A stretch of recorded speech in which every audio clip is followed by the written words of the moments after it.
Hello student, start करते हैं hydrocarbon chapter. इस चैप्टर में मेरी आपसे एक्सपेक्टेशन क्या है कि अभी इस टाइम आप एनसीईआरटी लेके बैठे होंगे, एक रफ कॉपी और एक पेन होगा। एंड अगेन यहाँ पर क्या है कि क्योंकि लास्ट टाइम चल रहा है एंड मैं जो भी पढ़ा रहा हूँ उसमें मैं बोलूंगा ये चीज एनसीईआरटी में है, तो आपको लगेगा सर ये बहुत ही अच्छा होता अगर आप इसका एनसीईआरटी का स्क्रीनशॉट लगा देते। बट ये अच्छा नहीं है आपके लिए, इसीलिए मैं नहीं कर रहा हूँ। नहीं तो आप सोचिए मैं पीपीटी प्रिपेयर कर रहा हूँ, क्वेश्चन ढूंढ रहा हूँ, तो मेरे लिए एक स्क्रीनशॉट लगाना तो बहुत बड़ी बात है नहीं। But this is not going to be helpful. कुछ चीजें हमें लगता है हेल्पफुल हैं बट है नहीं। और आप तो नीट के स्टूडेंट हो, तो मुझे तो आपको ये बताने की जरूरत ही नहीं है कि कौन से एक्शन से चीजें ब्रेन के शॉर्ट टर्म मेमोरी में स्टोर होती हैं और फिर कैसे कौन से एक्शन से हम उसे लॉन्ग टर्म मेमोरी में चेंज कर सकते हैं, ये हमें पता है। And there are many myths in the market. वैसे धीरे धीरे मेरे को समझ आ रहा है कि कौन से बच्चे मुझे फॉलो कर रहे हैं, तो मैं आपको बताता हूँ कि out of 15 years of teaching experience मैंने ये सीखा है कि आपके बच्चे के लिए सबसे ज्यादा जरूरी है वो कितना सोचे, कितना ज्यादा वो प्रैक्टिस करे। चाहे ऑनलाइन पढ़ाएं उसे या ऑफलाइन पढ़ाएं, जितना बच्चे को थिंक करवा सकते हैं उतना इंपॉर्टेंट होगा। हाँ, ये होता है कि वहां पे वही बच्चा फॉलो करेगा who is able to think या कंफर्टेबल जोन से बाहर आने की कोशिश कर रहा है वो। हाँ, और यहाँ पे मैं बच्चे की भी प्रॉब्लम नहीं बोलता, क्योंकि कई बार हमें ही नहीं पता होता कि इस चीज के लिए कंफर्टेबल जोन से बाहर आना है या नहीं। एंड ये सच कई बार बताते भी नहीं है। और रीजन यही है कि कई बार चीजें मार्केट में इतनी पॉपुलर होती है कि उस सच को बोलते हुए लगता है कि लोग एक्सेप्ट भी करेंगे नहीं। जैसे ये चीज मैं बहुत बोलता हूँ लोगों को कि मार्केट में बहुत सारे मिथ है, जैसे कि ये तो सबको पता है कि some drinks are not healthy, but उन्हें हेल्दी बोल दिया जाता है, दूध में मिला के पिलाया जाता है। सेम में एक मार्केट में और भी मिथ है कि रात के खाने को डिनर बोलते हैं। अब ये चीज आराम से समझी जा सकती थी अगर हमारी आदत होती हल्का सा सोचने की, जो मैं कहता हूँ कि एक्चुअली सिली मिस्टेक होती है जब हम हल्का सा नहीं सोचते, ब्रेन को ऑटो पायलट मोड पे छोड़ देते हैं। हल्का सा सोचना मतलब जस्ट एक लाइन सोची होती कि अगर रात के खाने को डिनर बोलते हैं तो जिसपे खाना खाते हैं उसे डाइनिंग टेबल क्यों बोलते हैं, उसका नाम ये क्यों है। तो ऐसे ही आपको सोचना है। खैर मैं ज्यादा टाइम नहीं लूंगा, मैं बस लेक्चर स्टार्ट कर रहा हूँ। बस अब आई वांट कि आप, अब मैं धीरे धीरे आपसे सच्चे भी बोलने लगूंगा और अभी यहाँ पे बोल के लेक्चर लेंदी नहीं कर रहा। मैं सोच रहा हूँ स्ट्रैटेजी वीडियो अलग अलग बनाऊं, how to read NCERT and how to solve a book 4 times और 5 times, या how to comprehend a topic, या how to watch a lecture, या हाउ टू रीड। मतलब there are many certain things and aspects that you should know. आपको awareness होनी चाहिए। जैसे कि अब ये क्वेश्चन है, अब हाँ यहाँ पे एक और बात कहना चाहता हूं मैं कि जैसे हम एनसीईआरटी पढ़ते हैं तो कई बार लगता है हर लाइन इंपॉर्टेंट है। तो देखिए, अंडरलाइन वो लाइन नहीं करनी जो इंपॉर्टेंट है, अंडरलाइन वो करनी है जो आपके लिए इंपॉर्टेंट है। और आपके लिए इंपॉर्टेंट क्या है? जो आपसे याद नहीं रहता। तो जैसे अगर मान लो आपको ये लाइन याद रह रही है, हक्कल रूल याद है 4n+2 पाई इलेक्ट्रॉन्स, तो एनसीईआरटी में उसे अंडरलाइन करने की क्या जरूरत है? लेट से आपको याद है कि क्लोरीन बहुत रिएक्टिव है तो लेस सिलेक्टिव है, तो इसको अंडरलाइन करने की क्या रिक्वायरमेंट है? तो हम क्या करते हैं ना, ये सोचते हैं ये लाइन इंपॉर्टेंट है अंडरलाइन करो। नो, जो आपके लिए इंपॉर्टेंट है, जो आप भूल जाते हैं, जो आपका ब्रेन सबकॉन्शियसली रिटेन नहीं रख पाता है, वो अंडरलाइन करना है। करेक्ट? तो तरीका यही रहने वाला है आज के चैप्टर में। जो भी इससे रिलेटेड थ्योरी होगी मैं उसे समराइज करूंगा। स्टूडेंट्स दोज नीडेड उसे देख सकते हैं, जिन्हें नहीं वो सीधे क्वेश्चन पे स्किप कर सकते हैं। अगेन आई होप कि एनसीईआरटी नहीं होगी तो स्क्रीन रोक के आप एनसीईआरटी ले आए होगे, एक रफ कॉपी और एक पेन होगा। क्योंकि अगेन मैं यही बोलता हूँ किसी भी चीज के नोट्स 2 पेज से ज्यादा नहीं जाने चाहिए, बिकॉज आप अगर आप ड्रॉपर है तो आपको पता है कि सबसे बड़ा चैलेंज होता है लास्ट मोमेंट पे वो सारे नोट्स रिवाइज करना। ठीक है? देन इसके बाद अब स्क्रीन रोको, क्वेश्चन करो, सिंपल यही तरीका। अब कंसीडर द फॉलोइंग कंपाउंड और स्पीशीज। ठीक है? तो इससे पहले यहां पर अगर हम बात करें कि हमें कंपाउंड या स्पीशीज को कंसीडर करना है, तो क्वेश्चन है the number of compounds which obey Huckel's rule.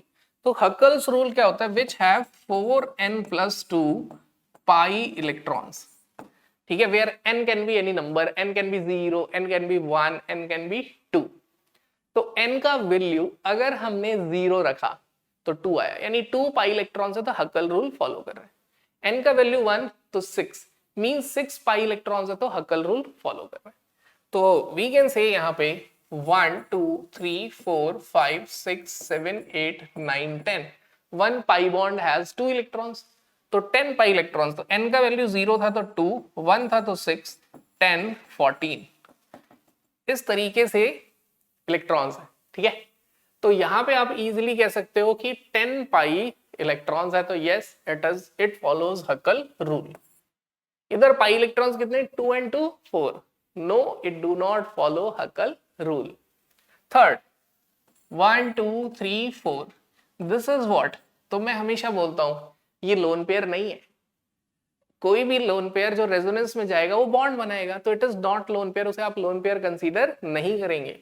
तो ये बॉन्ड पेयर है, इसीलिए जहां भी लोन पेयर रेजोनेंस में जाता है उसकी हाइब्रिडाइजेशन हम कभी भी एनायन कार्बन एन की sp3 नहीं लिखते, sp2 लिखते हैं, क्योंकि वो लोन पेयर नहीं है, सिग्मा बॉन्ड 3 है और वो रेजोनेंस में है, यानी वो बॉन्ड पेयर है।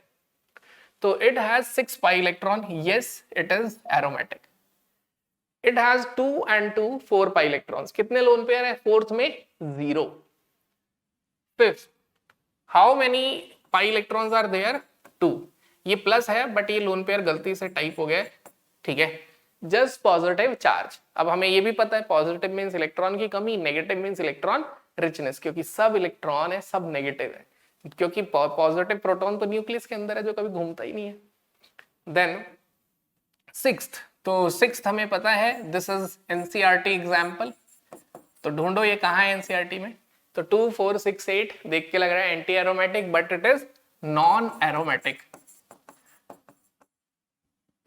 सेवेंथ, अब यहां काउंट करते हैं 1 2 3 4 5 6 7 7 यानी 14 पाई इलेक्ट्रॉन्स, तो yes it follows Huckel rule. तो हकल रूल फॉलो करने वाले कितने कंपाउंड हो गए, ये तो हकल रूल फॉलो कर रहा है, तो 1 2 3 4 क्या हुआ हमारा आंसर 4। तो यहाँ पे ये मिस कर गया मैं, तो ये सब एरोमेटिक कंपाउंड्स हैं। Now next question, which among the following will show geometrical isomer. तो ज्योमेट्रिकल आइसोमर की कंडीशन है कि डबल बॉन्डेड कार्बन दो डिफरेंट ग्रुप से कनेक्ट होने चाहिए, ठीक है, दैट कैन बी मिथाइल और हाइड्रोजन, मिथाइल इथाइल और मिथाइल ऑल्सो, तो दोनों ग्रुप डिफरेंट से कनेक्टेड होने चाहिए। अगर ऐसा है तो वो ज्योमेट्रिकल आइसोमर शो करेंगे। यानी ये बहुत ही क्लियर है कि एनी टर्मिनल एल्कीन, अगर टर्मिनल पे एल्कीन है तो वो शो नहीं करने वाला ज्योमेट्रिकल आइसोमर। तो बस pent 1ene can not show geometrical isomer, prop 1ene can not show geometrical isomer, terminal double bond तो नहीं करेंगे, सीख गए हम। अब 2,3 डाइमिथाइल ब्यूट 2ene, तो ब्यूट 2ene का मतलब हुआ यहां पर 1 2 3 4, लेकिन बोल रहे हैं 2,3 डाइमिथाइल, ये तो सेम हो गया, it can not show GI। तो what is your answer, answer is 4। Next, which aromatic compound among the following is not an aromatic compound, इनमें कौन सा aromatic compound नहीं है। तो again 1 2 3 it has 6 pi electron, yes it is aromatic। then it has 2 pi electron, yes it is aromatic। it has sp3 hybridized carbon, it means it is non aromatic, क्योंकि aromatic की condition है structure should be planar and this can be confirm by sp2 hybridization। if hybridization is sp3 then compound is non-planar and it becomes non-aromatic। fourth, here we have 6 pi electrons। Again आप बताइए number of lone pairs इसमें कितने हैं, comment करिए, right. तो answer is third. Decreasing order of boiling point of alkane, alkane में boiling point का decreasing order, यहां पर मैं आपसे बोलने वाला हूं एनसीईआरटी में हाइड्रोकार्बन का मेल्टिंग पॉइंट और बॉइलिंग पॉइंट का ट्रेंड है, वो ट्रेंड ऑब्जर्व करो और उनके एक्सेप्शंस पढ़ो। मींस मैं चाहता हूं आप मुझे बताइए मीथेन और इथेन एनसीईआरटी में देखो और मुझे बताओ मीथेन और इथेन में किसका मेल्टिंग पॉइंट हाई है। फिर उसके बाद 1 2 3 4 5 एन पेंटेन और नियोपेंटेन, इसमें मेल्टिंग पॉइंट किसका हाई है, ये आपको बताना है। ठीक है, बाकी ये तो एक्सेप्शन है जो आप पढ़ोगे, एंड आई होप कि पढ़ते ही इसका रीजन आपको समझ आ जाएगा। ठीक है, मैं रीजन लिख देता हूं। तो रीजन अब क्या होता है, मेल्टिंग पॉइंट और boiling point depends over van der Waals force, and van der Waals force depends over two parts. Overall तो van der Waals force depends over surface area and it depends on number of carbon, but if number of carbons are same, then it is inversely proportional to branching, क्योंकि जैसे ही branching increase होती है surface area decrease. तो branching वाला concept कब लगाना है, this is important. ठीक है, अपने पास प्रॉब्लम क्या है कि हम यही नहीं पता लगा पाते कौन सा कॉन्सेप्ट कब लगाना है। ये लगाना है इन केस ऑफ आइसोमर। ठीक है, now let's start solving this question. Heptane 7 carbon, butane 4 carbon, 2 methyl propane 4 carbon, 2 methyl butane 5 carbon, hexane 6 carbon. तो समझ आ गया सबसे ज्यादा सबसे आगे कौन होगा, हेप्टेन 7 कार्बन वाला, तो सबसे आगे होगा ए। तो हमारे पास कितने ऑप्शन हो गए, ए वाले 3। अब सबसे पीछे कौन होगा जिसमें नंबर ऑफ कार्बन कम होंगे, 4 कार्बन। अब ब्यूटेन बी और डी दोनों में 4 कार्बन है, बट 2 मिथाइल प्रोपेन में ब्रांचिंग हो गई। ब्रांचिंग से सरफेस एरिया कम, सरफेस एरिया कम तो वैन डर वाल्स फोर्स भी कम, तो लीस्ट आ गया डी। तो अब देखेंगे डी वाले कितने ऑप्शन हो गए, डी वाले हमारे पास 2। तो ऑप्शन जरूर देखना है, क्योंकि क्वेश्चन करने के बाद हमारे पास ये क्वेश्चन में जो कंफ्यूजन है किसी वजह से हम टाइम लगाएंगे ना, वो हम यहाँ पे दूर कर सकते हैं।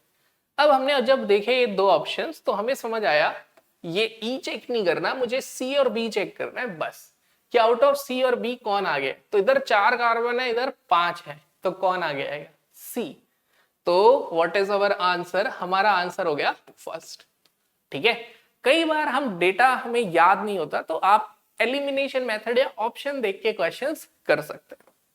ठीक है, now compound X on reaction with ozone followed by zinc water gives formaldehyde and 2 methyl propanol as product.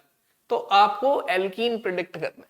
तो अब यहां पर आपको ओजोनोलिसिस पे मिला फॉर्मल्डिहाइड, तो एल्कीन बनाने का बेस्ट वे क्या होता है, जो भी कार्बोनिल कंपाउंड मिल रहा है उसके ऑक्सीजन सेम साइड करके लिखिए।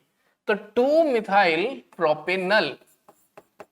ठीक है, तो मैं थोड़ा आराम से एक्सप्लेन कर रहा हूं, किसी को बहुत स्लो स्पीड लग रहा है तो 2x स्पीड पे या 1.5x पे देख सकता है। तो 2 मिथाइल प्रोपेनल, बिकॉज स्टूडेंट्स से बात हुई तो उन्होंने बोला कि आराम से इन डेप्थ एनालिसिस करके आपको चीजें एक्सप्लेन करनी है हमें, और हम अपने हिसाब से स्पीड एडजस्ट कर लेंगे। मैंने कहा अच्छी बात है, क्योंकि एक्चुअल में पर्पस तो है कि मेरी इंफॉर्मेशन आप तक क्लियर कट क्रिस्प वे में पहुंच जानी चाहिए। तो 2 मिथाइल प्रोपेनल, तो प्रोपेनल तो हो गया हमारा 3 कार्बन का एल्डिहाइड। ठीक है, तो 3 कार्बन का एल्डिहाइड और सेकंड कार्बन पे methyl, this is 2 methyl propanal. अब सेम साइड लिखने के बाद क्या करना है, ये ऑक्सीजन हटा देना एंड इसको सीधे कनेक्ट कर देना है। ये क्वेश्चन तो हम बचपन से करते आ रहे हैं, ये तो हम कर लेंगे। ठीक है, लेकिन कहीं ना कहीं आयुपेक नेम बताओ कहां से काउंट करें, पाई बॉन्ड से या उधर से। प्रेफरेंस हमेशा किस किस को देते हैं, फंक्शनल ग्रुप, वो एब्सेंट होता है तो पाई बॉन्ड। तो पाई बॉन्ड साइड से काउंट करना है, 1 2 3 4। Its name is 3-methyl-but-1-ene। 3-methyl-but-2-ene था, 3-methyl-but-1-ene। This is our answer. ठीक है, टीचर्स का काम क्या है, आसान पढ़ाना और टफ एज अ होमवर्क देना। तो मैं आपको यही कर रहा हूँ, आसान क्वेश्चन डिस्कस किया है, होमवर्क में थोड़ा सा डिफिकल्ट क्वेश्चन आपको दे देता हूँ। तो आप मुझे कमेंट करना इस कंपाउंड का एल्कीन क्या होगा।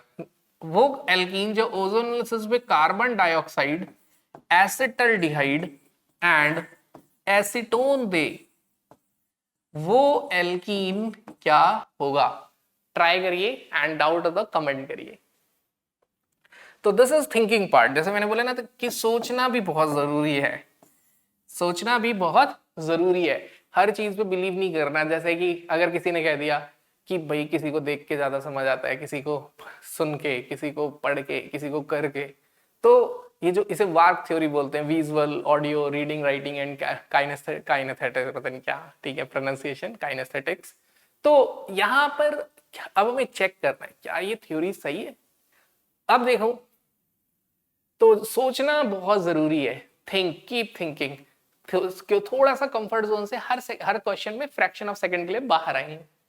The incorrect method for synthesis of alkene, alkene बनाने के लिए इनकरेक्ट मेथड कौन सा है? First, treating vicinal dihalide with zinc metal. आप ढूंढो इस रिएक्शन को एनसीईआरटी में प्रिपरेशन ऑफ एल्कीन में ये है या नहीं। Treatment of alkyne with sodium in liquid ammonia, sodium in liquid ammonia, तो this is what? Birch reduction. ठीक है, क्या है ये? बर्च रिडक्शन है, correct. This is Birch reduction. Heating alkyl halide with alcoholic KOH, this is E2, जिससे alkene बनता है, राइट।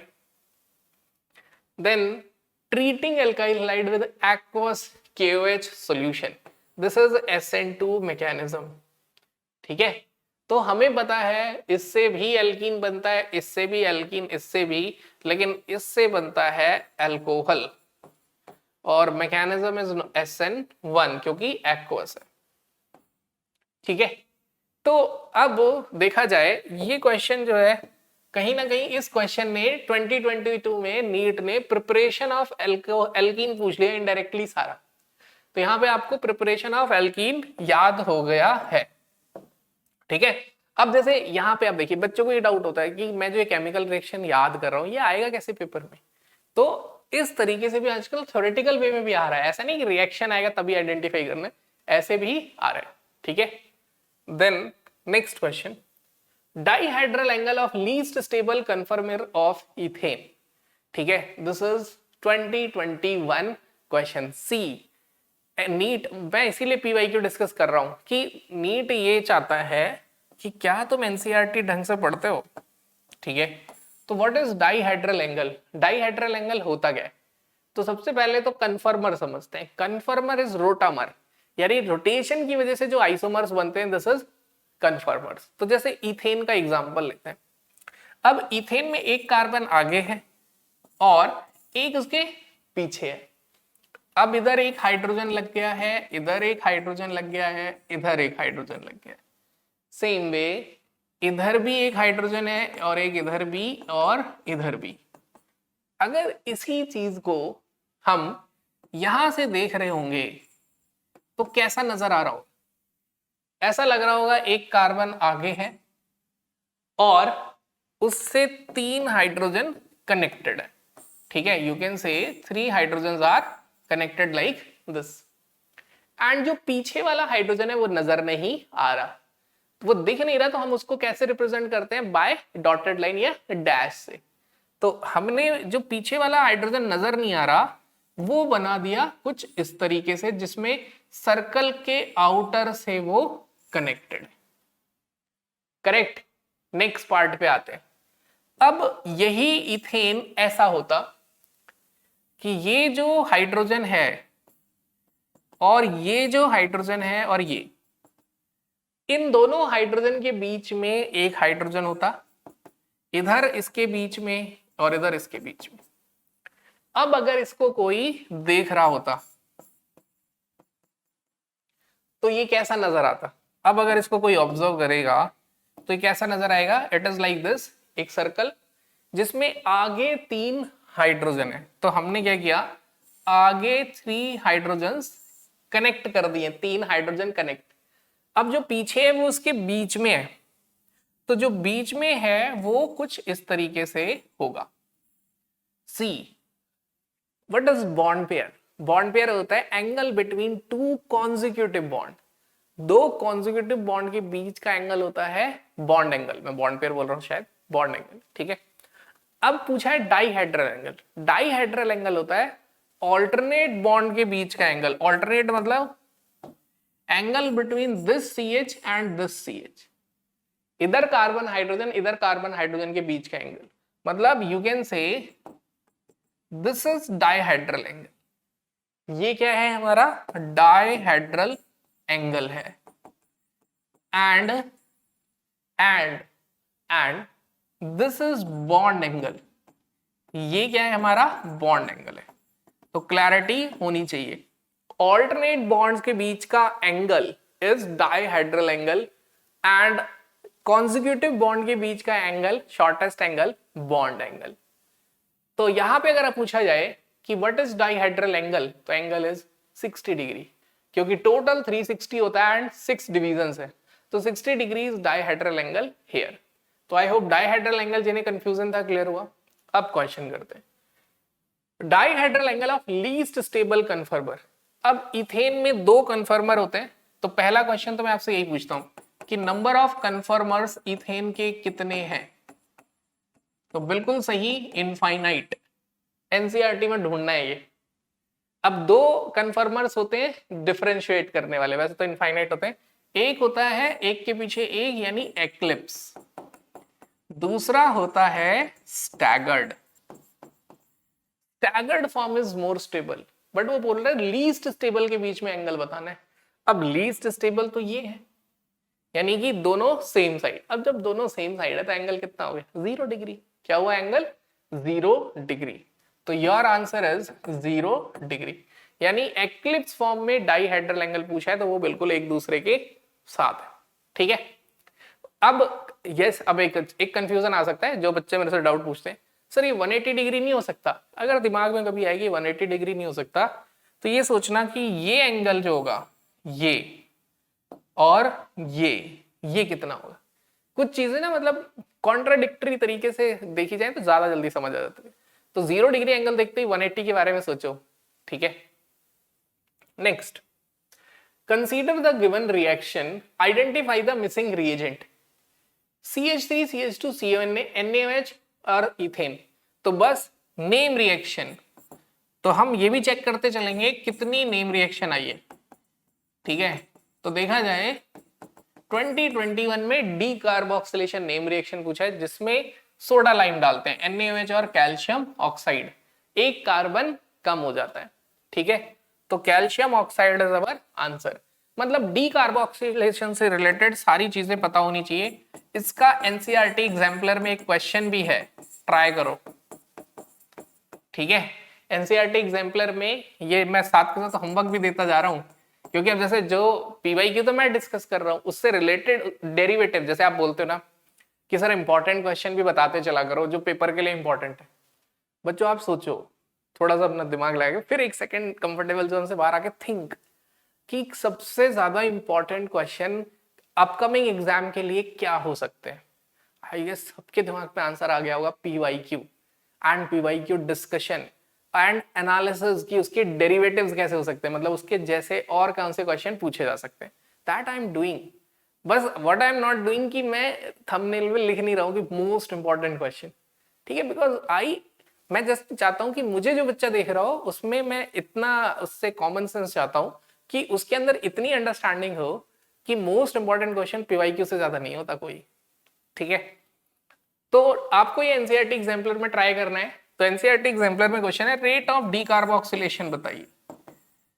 तो रेट ऑफ डी कार्बोक्सिलेशन जो है वो किस पे डिपेंड करता है, स्टेबिलिटी ऑफ कार्बन है।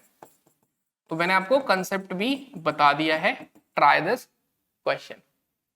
तो नेक्स्ट, तो the major product of the following chemical reaction, इस केमिकल रिएक्शन का मेजर प्रोडक्ट बताइए। तो देखिए HBr in peroxide only single example of anti Markovnikov's rule. इसके अलावा कहीं एंटी मार्कोनिकोव्स प्रोडक्ट नहीं बनता, कहीं भी, ध्यान रखना।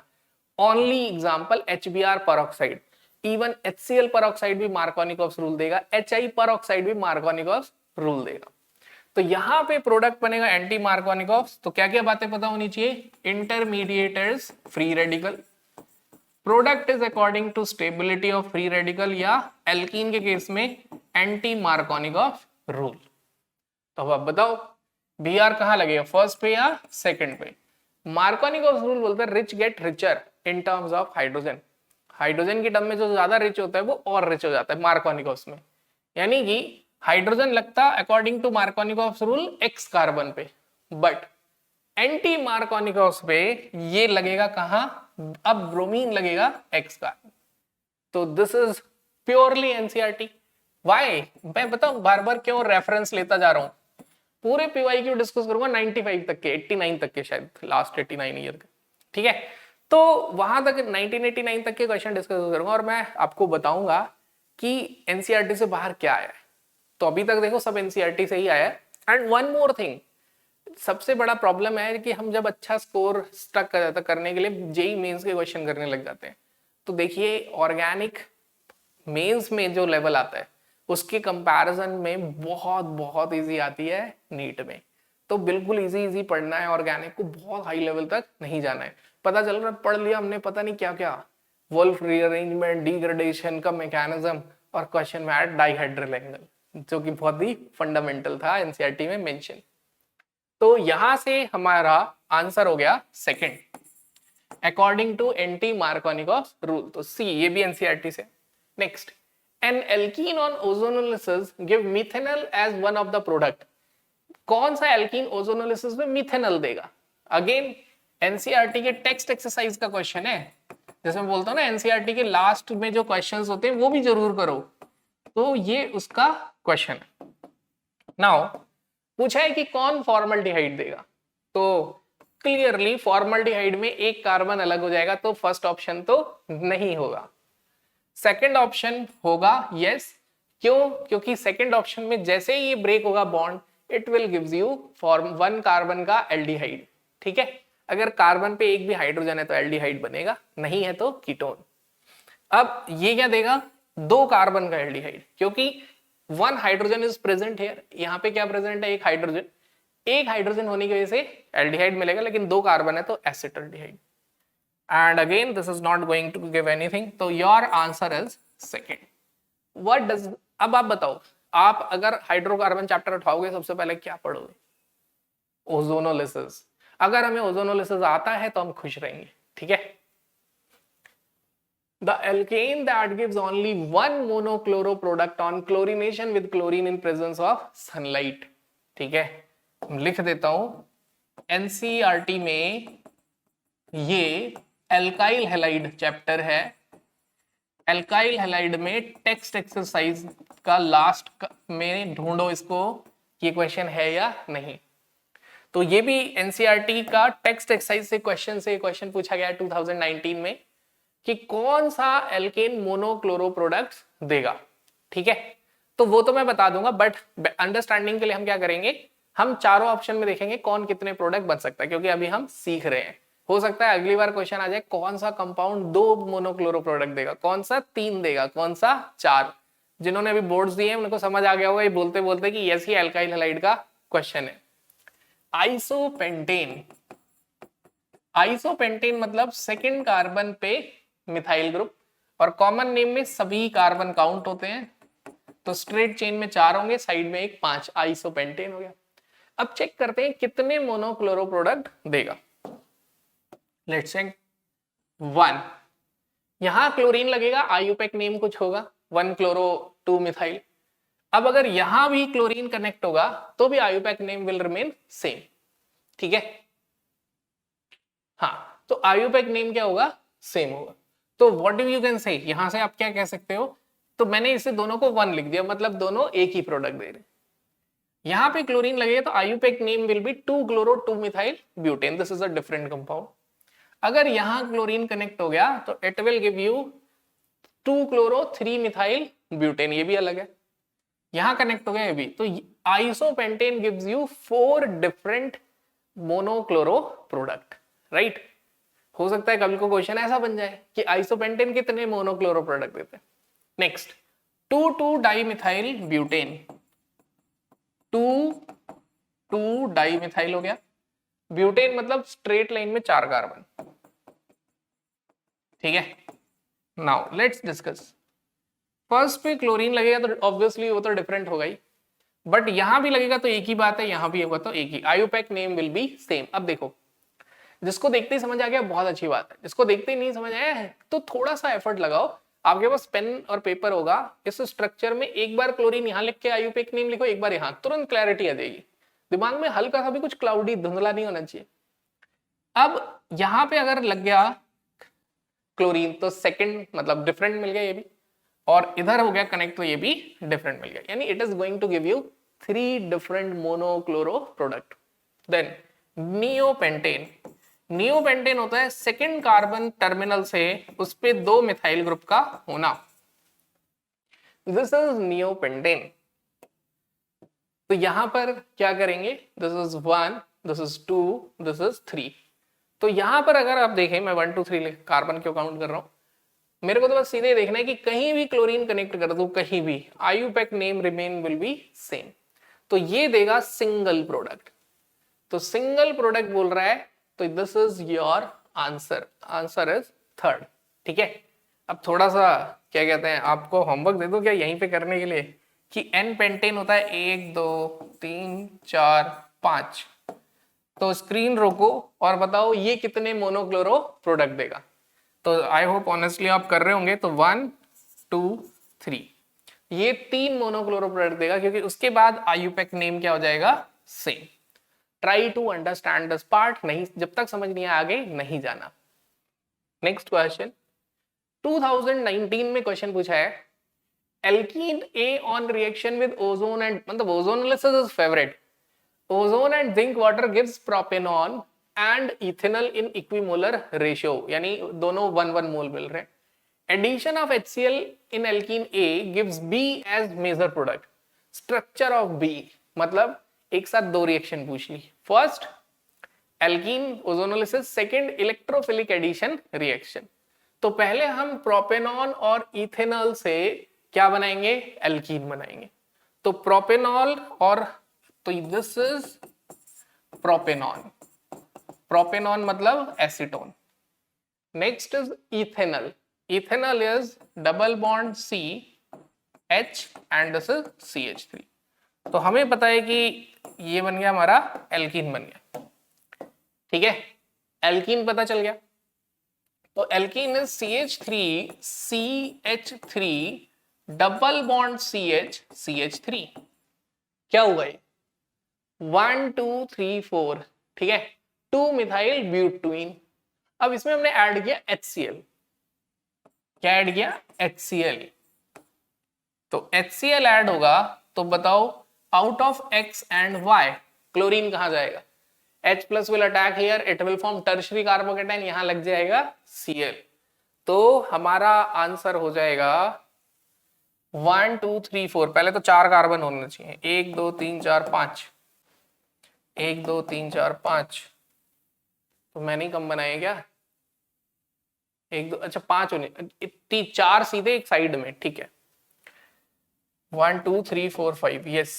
तो दैट टर्शरी पे लगना चाहिए Cl, टर्शरी वाला Cl ये है, यस।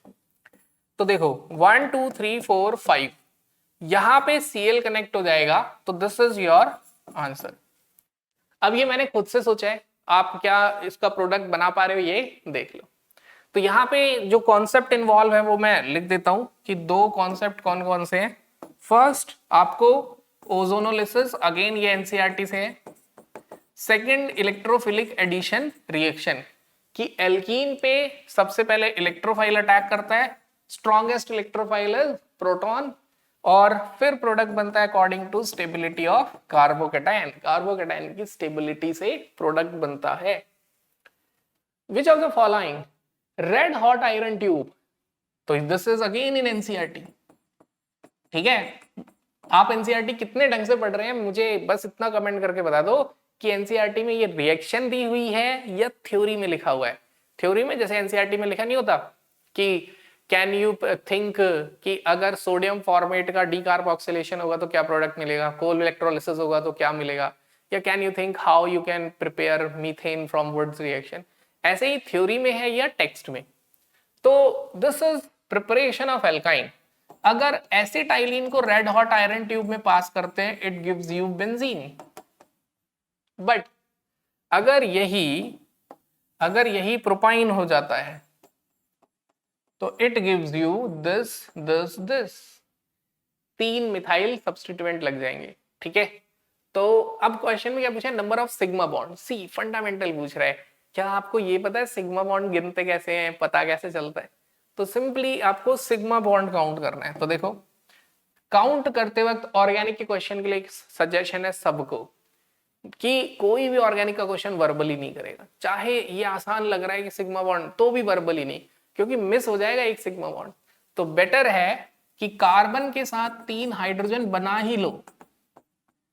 2 साल मेहनत करने के बाद एक पेपर देने जाते हैं, ठीक है, तो वो क्वेश्चन तो हम गलत करना अफोर्ड नहीं कर सकते जो आसान है। तो सिग्मा बॉन्ड कितने हैं, 1 2 3 4 5 6 7 8 9 10, राइट। कुछ मिसिंग हो तो बताना। फिर उसके बाद 11 12 13 14 15 16 17 18, बताओ कुछ मिसिंग है?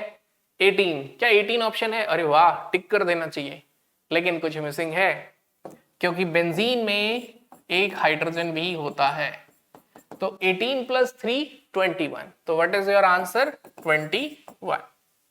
Next, the most suitable reagent for this conversion, again ये भी एनसीईआरटी से, ठीक है। जब तक एनसीईआरटी की इस पे बेस्ड रिएक्शन याद ना हो जाए, कंसेप्चुअली समझना है, कुछ एक्स्ट्रा नहीं करना है, ठीक है।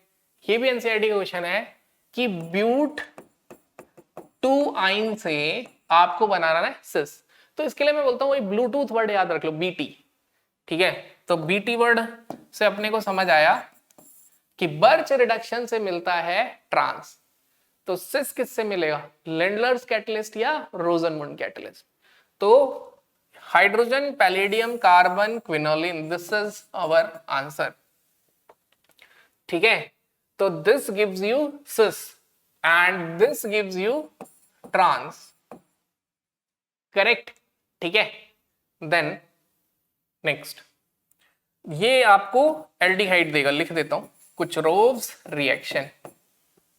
Next, which of the following alkane cannot be made in good yield by Woods reaction? ठीक है, again NCERT theory. What is the drawback of NCERT? We can not prepare unsymmetrical alkane, methane नहीं बना सकते, propane नहीं बना सकते। तो यहां पे क्या नहीं बना सकते? Odd number, butane is even, hexane is even, heptane is odd 7, तो ये नहीं बना सकते, बाकी सब बना लेंगे, ठीक है। अब क्या यही क्वेश्चन हमेशा आएगा? अरे ऐसा हो जाए तो बात ही क्या है, हेलो हेलो। तो अगर ऐसा हो जाए तो बात ही क्या है। अब कई बार इसका रिवर्स भी आ सकता है, हो सकता है कि वो आपसे ही पूछ लें 2,3 डाइमिथाइल ब्यूटेन कौन से एल्काइल हैलाइड से बनेगा, ठीक है। तो मुझे सोच के बताना कि इसका रिवर्स क्वेश्चन एनसीईआरटी में कहां गिवन है, सोचना नहीं है, ढूंढ भी लेना अगर नहीं याद आ रहा तो 2,3 dimethyl butane, this is 2, this is 3 dimethyl butane, ठीक है। तो कौन सा एल्काइल हैलाइड है? तो कुछ नहीं करना है अपने को, तोड़ देना है यहां से और इधर क्या कनेक्ट कर दो, Cl। तो CH3CH CH3Cl, ये हमारा एल्काइल हैलाइड है जो 2,3 डाइमिथाइल ब्यूटेन देगा। तो इसी तरीके से आप सोचिए इसके लिए कौन सा एल्काइल हैलाइड चाहिए और इसके लिए कौन सा एल्काइल हैलाइड चाहिए। नेक्स्ट 2020 का नीट का क्वेश्चन देखते हैं। How many sp2 hybridized carbon and p bonds, I guess ये पाई होगा, ठीक है, pi bonds are present in following, इसमें कितने sp2 हाइब्रिडाइज हैं और कितने पाई बॉन्ड है? तो ज्यादा आसान पाई बॉन्ड गिनना है, तो एग्जाम में बैठा हूंगा तो पहले पाई बॉन्ड गिनूंगा टाइम सेव करने के लिए। तो पाई बॉन्ड कितने हैं? 1 2 3 4 5, दिस इज एस्टर। तो ester is like this, 6 pi bonds. Now sp2 hybridized carbon कितने हैं? ठीक है, तो sp2 बेंजीन में सीधे 6 sp2 हाइब्रिडाइज कार्बन होते हैं। देन एस्टर, एस्टर में ये वाला कार्बन क्या हो गया sp2, ट्रिपल बॉन्डेड कार्बन तो sp होते हैं। तो कितने sp2 हो गए 7। सी, कितना फंडामेंटली इजी क्वेश्चन पूछा हुआ है, बिगिनिंग ऑफ द एनसीईआरटी में ये मेंशन है। तो देखो मैं बार बार बोल रहा हूँ, जब तक इजी पार्ट ऑर्गेनिक का नहीं कर लो टफ पे नहीं जाना है। ऑर्गेनिक नीट में बहुत आसान आती है, जेई मेंस वाले ऑर्गेनिक से कंपेयर नहीं करना है। Next, most suitable reagent for the following conversion, 2019 का क्वेश्चन है। सिस, अच्छा ये रिपीटिशन ही आ गया, सेम सिस आ गया, तो ऑब्वियस है लिंडर्स कैटलिस्ट या रोजनमुंड कैटलिस्ट। ठीक है, तो मैं यहाँ पे नाम लिख देता हूं, दिस इज लिंडलर्स कैटलिस्ट, मैं लिखूं या आपको बोलूं ढूंढने के लिए, एंड रोजनमुंड कैटलिस्ट। क्या इतनी स्पून फीडिंग सही है? चलो लिख देते हैं, अगली बार आगे नहीं लिखेंगे जहां रिपीट होगा। Hydrogen palladium barium sulphate, correct. चलो ये तो बता दो, ये लाइन एनसीईआरटी में कहां है, ये तो ढूंढ लो, अंडरलाइन मत कर लेना इसको। 2019, number of sigma and pi bonds in pent2ene 4-ine, pent2ene 4-ine, 1 2 3 4 5 5 carbon हो गए। सेकेंड कार्बन पे डबल बॉन्ड और 1 2 4 कार्बन पे ट्रिपल। पाई बॉन्ड तो पहले पाई बॉन्ड गिनना आसान है, वो गिन लूंगा, 3 पाई बॉन्ड है, तो 3 पाई बॉन्ड्स वाला एक ही ऑप्शन है। तो एग्जाम में ऑप्शन भी देखने हैं और हमेशा वो चीज पहले करनी है जो इजी है या लेस है, ये भी हमें सीखते जाना है। आई वॉन्ट की पीवाईक्यू डिस्कशन से आप ये भी सीखे how to attempt paper. Then which one is the correct order of acidity, acidity का करेक्ट ऑर्डर क्या है? तो ध्यान रखना, एसिडिटी सबसे पहले डिपेंड करती है किस पे? एरोमेटिसिटी पे, कि कंपाउंड सबसे पहले क्या होना चाहिए? एरोमेटिक। अगर एरोमेटिक कार्बन आयन नहीं बन रहा है तो सेकेंड फैक्टर जो डिपेंड करता है वो डिपेंड करता है साइज पे। एसिडिक स्ट्रेंथ साइज के डायरेक्टली प्रोपोर्शनल है, बट ये कॉन्सेप्ट लगता है top to bottom same group के एलिमेंट पे, like HF, HCl, HBr, HI। Iodine का साइज सबसे बड़ा तो HI मोस्ट एसिडिक, ठीक है। थर्ड, उसके बाद एटॉमिक साइज डिपेंड करता है इलेक्ट्रोनेगेटिविटी पे। किस पे डिपेंड करेगा? इलेक्ट्रोनेगेटिविटी। ये कॉन्सेप्ट लगेगा left to right in a period, यानी कि अगर आपसे बोला जाए मीथेन, अमोनिया, वाटर, HF को एसिडिक स्ट्रेंथ में अरेंज करो, तो ये कॉन्सेप्ट। लेकिन यही देखना है, अगर इलेक्ट्रोनेगेटिविटी सेम है, आई रिपीट, अगर इलेक्ट्रोनेगेटिविटी सेम है, तब नेक्स्ट पार्ट पे जाएंगे इलेक्ट्रॉनिक इफेक्ट, जिसमें एसिडिक स्ट्रेंथ सबसे पहले resonance directly proportional to -R, फिर हाइपर कॉन्जुगेशन और फिर इंडक्टिव, ठीक है। तो यहां पर हम सबसे पहले क्या चेक करेंगे? इलेक्ट्रोनेगेटिविटी, क्योंकि एरोमेटिक कोई रिंग है नहीं, साइज कार्बन ही है तो सेम है। तो अब आया, हम फर्स्ट और सेकंड पॉइंट तो लगा नहीं, तो हम आए थर्ड पे। हम डायरेक्टली इलेक्ट्रॉनिक इफेक्ट पे जंप नहीं कर रहे। अगर आप ये पैटर्न फॉलो करोगे ना, कभी गलती नहीं करोगे। सी, दिस इज sp2 हाइब्रिडाइज्ड, ये sp2 है, ये भी sp2 है, ये sp है और ये भी sp है। sp hybridized carbon is most acidic, ठीक है, क्योंकि sp हाइब्रिड ऑर्बिटल सबसे ज्यादा इलेक्ट्रोनेगेटिव है, तो ये सबसे ज्यादा एसिडिक है। फिर हमें पता है इनवर्सली प्रोपोर्शनल टू +I, यानी कि अगर +I इफेक्ट लग गया तो एसिडिक स्ट्रेंथ कम, तो सबसे आगे होना चाहिए एसिटाइलिन, 2 ऑप्शन में आगे, लेकिन तीसरे में आगे होना चाहिए प्रोपाइन। तो बस ये करते ही हमारा क्वेश्चन 2017 का हो गया, एंड ये भी एनसीईआरटी की थ्योरी में मेंशन है। थोड़ा सा हिंट दे देता हूं, क्योंकि सोच के लग रहा होगा कहां मेंशन है। जब एसिडिक एल्काइन पढ़ना शुरू करते हैं तो एसिडिक स्ट्रेंथ ऑफ एल्काइन पढ़ते हैं, वहां पढ़ते हैं it is acidic due to sp hybridized carbon, वो वाला पैराग्राफ पढ़ना, ये आपको मिल जाएगा। Next, in this reaction acetylene में soda amide in presence of liquid ammonia डाला, तो दिस इज बर्च रिडक्शन, यानी BT लगेगा, तो प्रोडक्ट कैसा बनेगा? ट्रांस। तो यू विल गेट, अच्छा ये एक और चीज है कि जो बर्च रिडक्शन है वो टर्मिनल एल्काइन को रिड्यूस नहीं करता। तो यहां पर एसिड बेस रिएक्शन होगी। ऑर्गेनिक में सबसे ज्यादा फेवर्ड रिएक्शन कौन सी होती है? और एसिड बेस। तो क्योंकि एसिड बेस रिएक्शन हो सकती है, दैट्स वाई यहां पर रिडक्शन नहीं हुआ। ठीक है, ऑर्गेनिक में most favoured is acid base then intramolecular. Okay, और उसके बाद तो सारी रिएक्शन इंटरमोलिक्यूलर है ही। तो यहां पे एसिड बेस रिएक्शन हुआ, it form HC triple bond C negative, N से नेगेटिव, N से nucleophile, this is a nucleophile. CH3CH2Br, this is alkyl halide which shows nucleophilic substitution। Mechanism होगा SN2। क्या देगा ये? HC triple bond C CH2 CH3। ठीक है, हमेशा attack किसका दिखाते हैं? न्यूक्लियोफाइल का इलेक्ट्रोफाइल पे, बिकॉज एरो क्या रिप्रेजेंट करता है? Transfer of electron, right. अब फिर सोडा एमाइड से रिएक्शन हुई तो ये चला गया, न्यूक्लियोफाइल बन गया। अब ये इस पे अटैक करेगा, and this is again NCERT question. 2016 से 2024 तक एनसीईआरटी से बाहर नहीं जा रहे, और हम पूरी दुनिया का सोर्स कवर करने की कोशिश कर रहे हैं, कुछ छूट ना जाए। ठीक है, तो यहां पे आंसर क्या मिला हमें? What is X? X is 1 2 3 4 ब्यूट 1 आइन। ठीक है, X is ब्यूट 1 आइन। फिर उसके बाद दोबारा जब इस पे अटैक होगा तो इस तरफ 2 कार्बन और कनेक्ट हो जाएंगे। तो what is Y? Y is hex 3 आइन। Y क्या हो जाएगा? hex 3 आइन।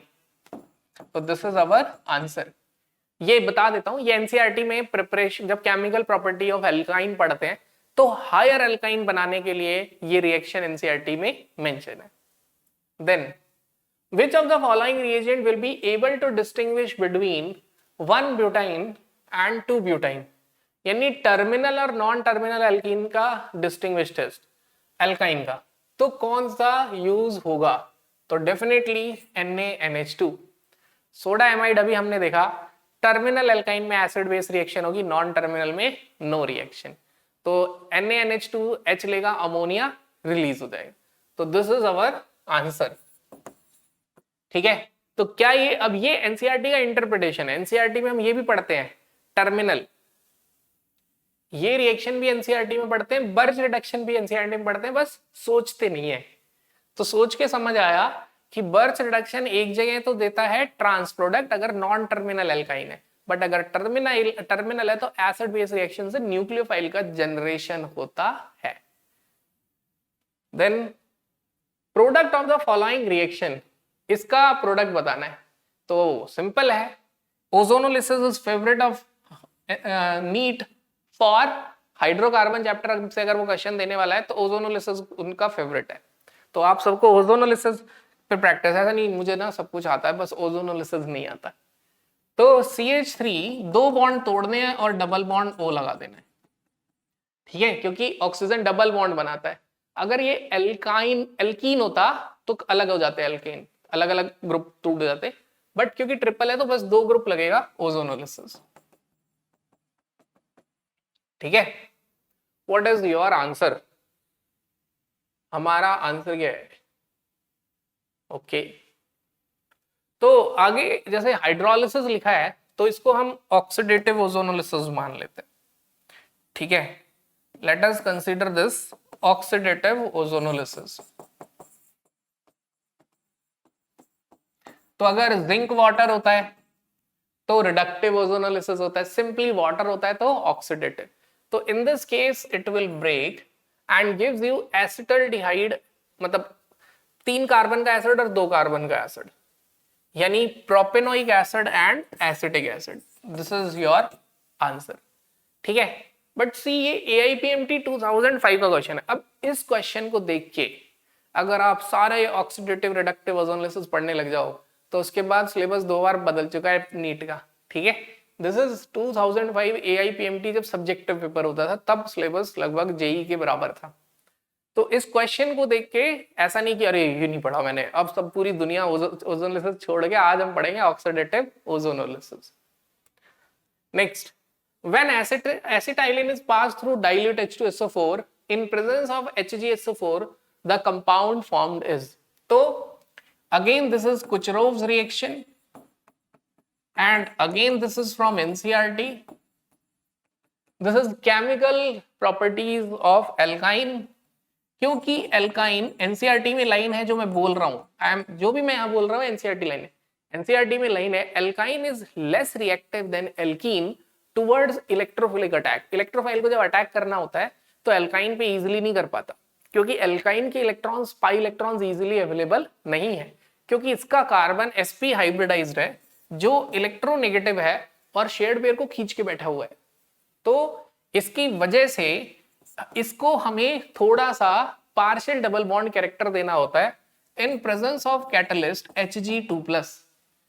फिर उसके बाद हाइड्रेशन हो सकता है। तो डाइल्यूट HgSO4 और H2SO4 कुचरोव्स रिएक्शन, तो product is according to Markovnikov's rule. तो अब आप सोचिए अगर मार्कोनिकॉफ्स रूल के अकॉर्डिंग प्रोडक्ट बनेगा तो rich gets richer in terms of hydrogen. Hydrogen यहां ज्यादा है और ज्यादा हो जाएगा, नेगेटिव पार्ट वहां जाएंगे जहां हाइड्रोजन कम। This is enol. Which form is more stable, keto और इनोल? कीटो। तो ये क्या बनाएगा? एसीटोन। तो एसिटाइलिन, ओहो मैंने प्रोपाइन ले लिया, acetylene will gives you acetaldehyde. Acetylene क्या देगा आपको? एसिटल्डिहाइड। लिख देता हूं, this is again from NCERT.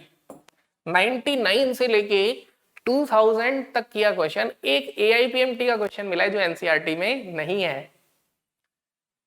Cylindrical shape of NCERT alkyne is due to NCERT question है।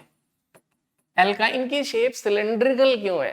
ठीक है, तो सिलिंड्रिकल है क्योंकि इसमें क्या है, एक सिग्मा बॉन्ड है, 2 पाई बॉन्ड है, इस वजह से ऐसा है।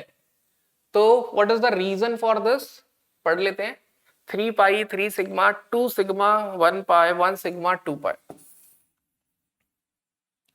फंडामेंटल क्वेश्चन, बहुत कुछ नहीं पूछ रहे मैकेनिज्म से रिलेटेड, बहुत मुश्किल नहीं आया अभी तक हाइड्रोकार्बन में। बिकॉज ऑफलाइन में बच्चों से इंटरेक्ट करता हूं ना, तो बच्चे बोलते हैं सर मुझे हाइड्रोकार्बन बहुत मुश्किल लगता है। रीजन बीइंग वो सिर्फ टफ पार्ट पे फोकस कर रहे हैं। आप इजी पार्ट पढ़िए। इसीलिए पता है मैं मतलब एक बहुत मतलब कि मतलब ठीक है काम क्या करते हैं कि जैसे सब, इसीलिए मैं हमेशा बोलता हूं कि ऑलवेज ट्रस्ट बट वेरीफाई। ठीक है, तो आप रेलेवेंट क्वेश्चन करिए हमेशा। वेरीफाई कहां से करोगे? PYQ से। ओके, मोस्ट इंपॉर्टेंट अगर आपसे कोई बोले मोस्ट इंपॉर्टेंट क्वेश्चंस क्या है, तो ऑब्वियसली PYQ है। PYQ जैसे क्वेश्चन ही मोस्ट इंपॉर्टेंट है। उसके बाद सेकंड मोस्ट इंपॉर्टेंट क्या है? NCERT and NCERT exemplar. तो अगर मेरे से कोई भी बच्चा बोलता है ना, इसीलिए मैंने इंपॉर्टेंट क्वेश्चन की 250 क्वेश्चन की सीरीज या 500 क्वेश्चन की सीरीज नहीं बनाई, क्योंकि बच्चों आप खुद सोचिए, आप शांति से बैठ जाओगे और प्रीवियस ईयर क्वेश्चन कर चुके हो। आप जब किस चैप्टर का प्रीवियस ईयर करते हो ना, लेट्स से ये आज देख रहे हो, अभी इसके बाद मैं बोलूंगा ना कि इस चैप्टर से 10 क्वेश्चन बता दे जो नीट में आ सकते हैं, तुम बता दोगे बड़े प्यार से, क्योंकि तुमने ट्रेंड देख लिया है। अब एक चैप्टर से 10 क्वेश्चन, तो 30 चैप्टर से, कई चैप्टर से तो पता है कि यही 2 आएंगे, 10 भी बनाने की जरूरत नहीं है। ठीक है, अगर वो चैप्टर बायोमॉलिक्यूल है तो क्या आप 250 क्वेश्चन खुद नहीं बता सकते? समझ रहे हो मेरी बात? क्या आप 250 क्वेश्चन खुद नहीं बता सकते कि कौन सा इंपॉर्टेंट है? तो यूज योर ब्रेन। व्हाई? मतलब trust, yes obviously trust, teachers पे ट्रस्ट करना चाहिए। मैं तो बोलता हूँ follow one source through out your, मतलब क्या कहते हैं, नीट एग्जाम या JEE एग्जाम।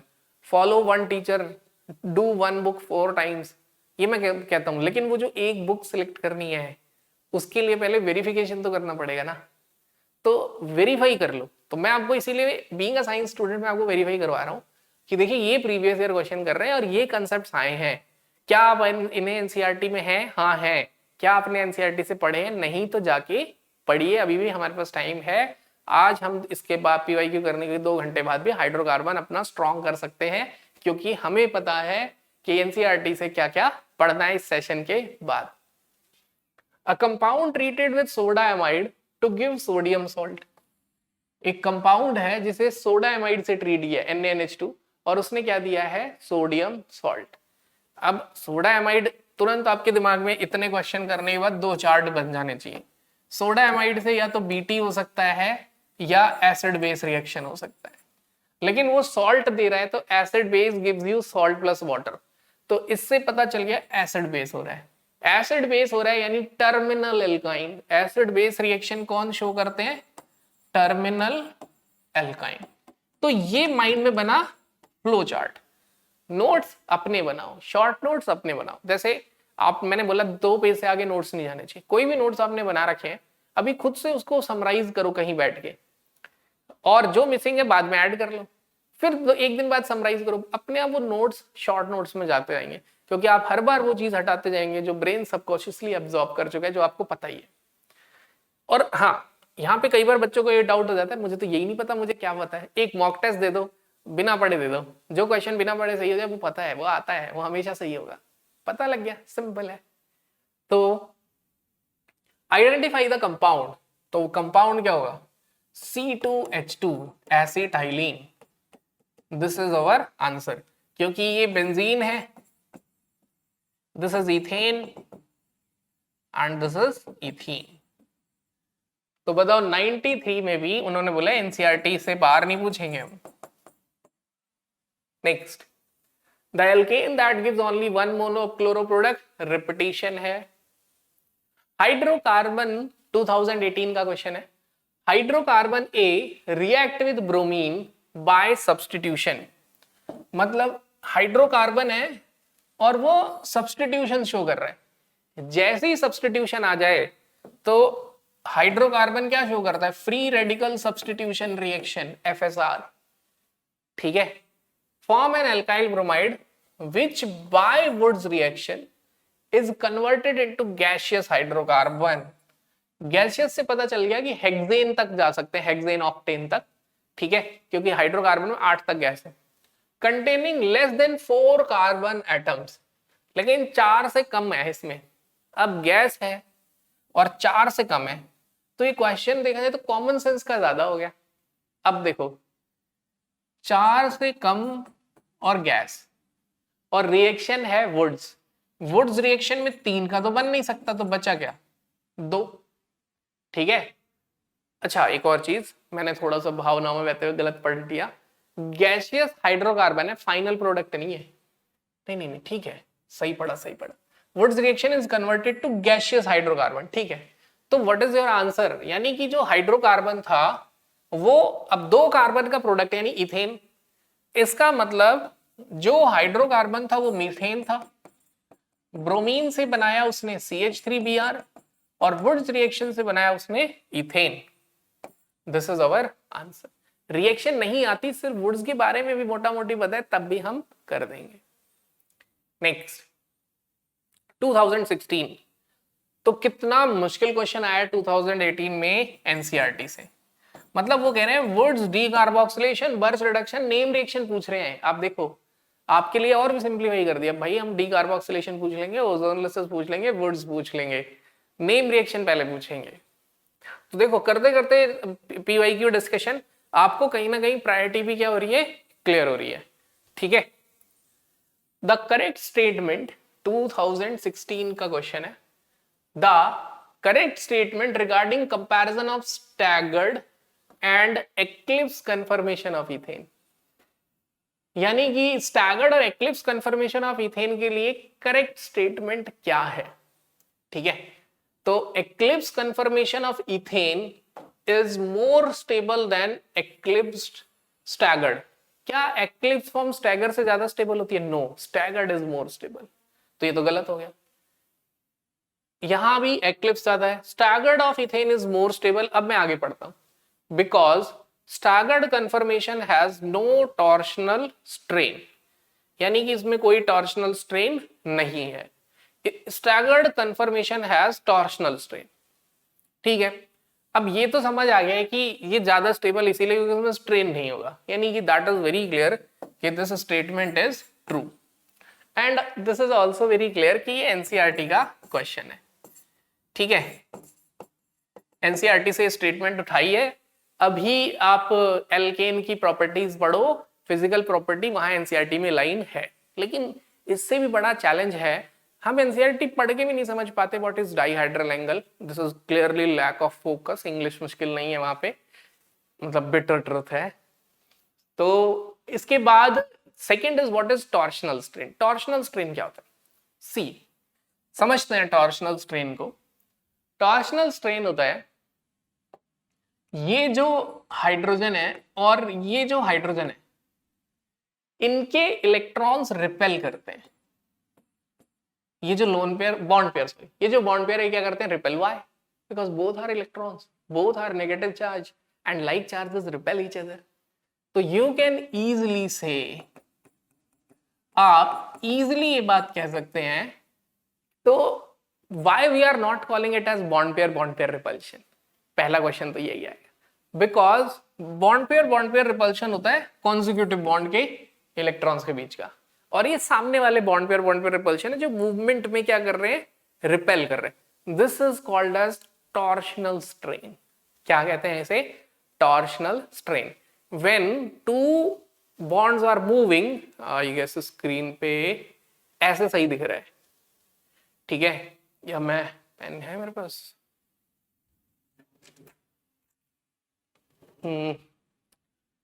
ठीक है, एक पेन ले आता हूं.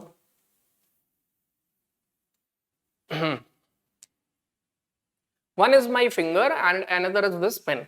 तो अभी स्क्रीन पे एक्लिप्स फॉर्म नजर आ रही है and now it becomes staggered. क्या हो गई? ये स्टैगर्ड.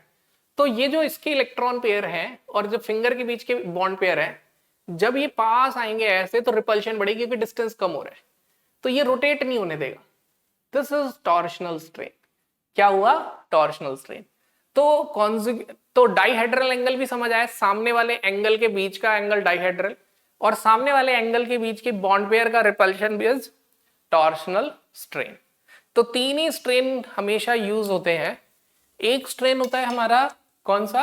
वन स्ट्रेन इज, हमने पहले पढ़ लिया है, मतलब वैन डर वाल स्ट्रेन या स्टीरिक स्ट्रेन. दूसरा स्ट्रेन होता है हमारा ये टॉर्शनल. तीसरा होता है हमारा एंगल स्ट्रेन. अब मेरा क्वेश्चन है, अब ऑब्वियसली सोचने का काम तो दूंगा ये, क्योंकि फिजिकल डेवलपमेंट होता है एक्सरसाइज से, मेंटल डेवलपमेंट होता है थिंकिंग से. तो सोचो, out of torsional strain, angle strain और वैन डर वाल स्ट्रेन, कंफर्मेशन में इन तीनों में से कौन सा स्ट्रेन नहीं लगता या कौन सा लगता है? Think over it. ठीक है, आगे चलते हैं. अगेन 2016 का क्वेश्चन एनसीईआरटी से ही है. अभी तक सिर्फ एक क्वेश्चन हमें मिला है जो एनसीईआरटी से नहीं मिला है, वो है ऑक्सीडेटिव ओजोनोलिसिस. वो भी एआईपीएमटी का था 2005 का. So let's discuss this question. The compound that will react most readily with gaseous bromine has formula. Compound जो गैसियस ब्रोमीन से जल्दी से रिएक्ट करेगा उसका फॉर्मूला क्या होगा? तो यहां पर आपको what is the concept involve in this question? इस क्वेश्चन में कॉन्सेप्ट क्या इन्वॉल्व है? तो इस क्वेश्चन में कॉन्सेप्ट इन्वॉल्व है रिएक्टिविटी का. Concept involve is reactivity. ठीक है, रिएक्टिविटी का कॉन्सेप्ट कैसे इन्वॉल्व है आपको ये बताना है. Out of alkene, alkene, alkyne which is more reactive. ठीक है, क्योंकि ऑप्शन सारे ही हैं एल्केन, एल्कीन, हाँ, तो एल्केन, एल्कीन, एल्काइन सारे रिएक्टिव हैं. और ब्रोमीन एल्केन से भी रिएक्ट करता है, मतलब फ्री रेडिकल मैकेनिज्म सनलाइट की प्रेजेंस में. देन एल्कीन से भी और एल्काइन से भी. ठीक है. नाउ अब अगर हम बात करें तो वेरी क्लियर है कि एल्केन तो आंसर कभी नहीं होगा, क्योंकि हम बहुत ढंग से पढ़ चुके हैं एनसीईआरटी में कि hydrocarbons have strong sigma bonds. Carbon, hydrogen, carbon, carbon में सिग्मा बॉन्ड्स होते हैं and sigma bonds are stronger than pi bonds. That's why they are very less reactive and called as paraffins. क्या कहते हैं इन्हें? Paraffins. Alkanes को para means less, affin मतलब reactivity, तो इन्हें तो पैराफिन्स कह देते हैं. ठीक है. एल्कीन और एल्काइन को बोलते हैं ऑलेफिन्स, ऑयल फॉर्मिंग, क्योंकि जो भी ऑयल होते हैं ये एल्कीन और एल्काइन होते हैं. अब हमें पढ़ना है एल्कीन और alkyne, which is more reactive between alkene and alkyne. ये भी क्लियरली मेंशन है एनसीईआरटी में कि alkene is more reactive than alkyne. because alkyne has sp hybridized carbon which is very electronegative, which tightly hold this pi electron cloud, which are not easily available for attack of external electrophile. But in case of ethene, it is less electronegative carbon, it has less electronegative carbon due to sp2 hybridization. As a result, pi electrons are more readily available than alkyne. तो alkene is more reactive. तो C3H6 is alkene. C3H6 is alkene, C2H2 is alkyne, cancel कर देते हैं, C4H10 is alkane, cancel कर देते हैं, C2H4 is alkene. Now, out of these two alkene, which is more reactive, which has higher electron density? अब this carbon is alpha carbon, sp2 से next है, it shows plus hyperconjugation for this part. As a result, electron density increases. That's why it becomes more reactive for electrophilic attack. तो क्या हो गया हमारा answer? C3H6. क्या answer हुआ? C3H6. तो अगेन देखो कितने कोर थ्योरी से क्वेश्चन पूछा एनसीईआरटी से, राइट? बट मैं चाहता हूं कि जो मैं बोल रहा हूं फ्रॉम एनसीईआरटी आप ढूंढो, नहीं मिले कमेंट करो, मैं बताऊंगा कि other is very famous saying कि if you want to help someone simplify thing and if you want to impress someone complicate things, तो don't complicate things to impress someone. आप चीजों को सिंप्लीफाई करोगे, एनसीईआरटी से आना है और वो चीजें हमें डिस्कस करनी है. So out of the following most stable conformation of n butane, n butane की मोस्ट स्टेबल कंफर्मेशन कौन सी है? ठीक है, तो हम सबको पता है anti form is most stable. Anti form क्या होगी हमारी? सबसे ज्यादा स्टेबल होगी. Okay, now which of the following, अब 97 का question, which of the following reaction is expected to readily give a hydrocarbon product in good yield? कौन अच्छी yield में हाइड्रोकार्बन देगा? फर्स्ट कोल इलेक्ट्रोलिसिस. फर्स्ट क्या है हमारा? कोल इलेक्ट्रोलिसिस है. This is chlorine in presence of sunlight, तो ये तो हाइड्रोकार्बन ही नहीं देगा. ये इथेनॉल की प्रेजेंस में सिंपल, ये तो अल्कोहलिसिस हो जाएगा, मतलब SN2 होगा, बट ये भी तो क्लियरली एक ही है. See, out of the 4 option only 1 reaction is giving hydrocarbon to you. सिर्फ एक ही रिएक्शन क्या दे रही है? क्वेश्चन पढ़ के लग रहा था कितना मुश्किल पार्ट है, बट ऑप्शन देख के एलिमिनेशन मेथड से इजीली हो गया. Next, the most stable configuration of n butane. तो रिपीट 97 में पूछ लिया है कि मोस्ट स्टेबल फॉर्म कौन सी है. तो यहां पर स्क्यू बोट है, स्टैगर्ड है, anti. Staggered anti form is most stable. Distance between two adjacent carbon atom is largest. मतलब और फंडामेंटल, मतलब जब शुरुआत हुई थी एग्जाम की तो फंडामेंटल क्वेश्चंस हुई थी कि क्या आपको पता है कि सिंगल बॉन्ड सबसे बड़ा होता है, डबल छोटा होता है, ट्रिपल सबसे छोटा बॉन्ड होता है. Benzene has partial double bond character, ethene has completely double bond, butane has single and ethyne has triple. Largest bond किस में होगा? ऑब्वियसली ब्यूटेन में होगा. Then next, in the free radical chlorination of methane, the chain initiating step. अब mechanism based question आ गया. 94 में वो चाहते थे कि आपको मैकेनिज्म पता हो हेलोजिनेशन का, वो तो हम आज भी चाहते हैं. खैर, तो हेलोजिनेशन में फॉर्मेशन, चेन इनिशिएटिंग स्टेप आपको पता होना चाहिए. पहला इनिशिएशन स्टेप फ्री रेडिकल बनना, दूसरा प्रोपेगेशन स्टेप वो फ्री रेडिकल का कंबाइन होना, तीसरा टर्मिनेशन स्टेप. तो ये था chlorine free radical is initiation step, this is propagation step. Reactivity of hydrogen atom attach to different in alkanes. तो देखिए ये एनसीईआरटी क्वेश्चन है, ठीक है. तो एनसीईआरटी में प्रॉपरली ये मेंशन है कि रिएक्टिविटी एल्केन की, तो टर्शरी, प्राइमरी, सेकेंडरी. ओके, तो सबसे ज्यादा, तो आपको क्या बात याद रखनी है? सबसे ज्यादा रिएक्टिव होता है टर्शरी, फिर होता है सेकेंडरी, फिर होता है primary. This is our answer, reactivity of hydrogen atom. अब ये मेंशन कहां है एनसीईआरटी में? इसके लिए मैं एक रिएक्शन लिख देता हूं.